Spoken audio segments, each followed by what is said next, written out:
What's something only kids who grew up poor would understand? In high school, everyone dreaded Mrs. Coleman's art class. Not because of the teacher, but because of the supplies list. Each semester required specialty brushes, specific paint brands, and expensive paper. I'd sit in the back corner, trying to stretch my limited supplies, watering down paints, and flipping paper to use both sides. My brushes were worn down to nubs while other kids had sets with 20 different sizes. Our final project required a special canvas we had to purchase ourselves.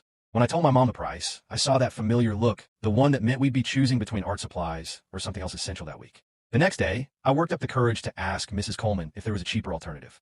She just said, "The assignment requires a proper canvas," and moved on. I spent that afternoon in the library researching how to make a homemade canvas using materials from around the house. My attempt was pitiful. Cardboard covered with white glue and an old bed sheet. When I arrived early to class to hide my makeshift canvas from the other students, Mrs. Coleman was already there. She took one look at my creation and simply said, "Come with me." She led me to a supply closet I didn't know existed, unlocked it, and revealed shelves filled with premium art supplies.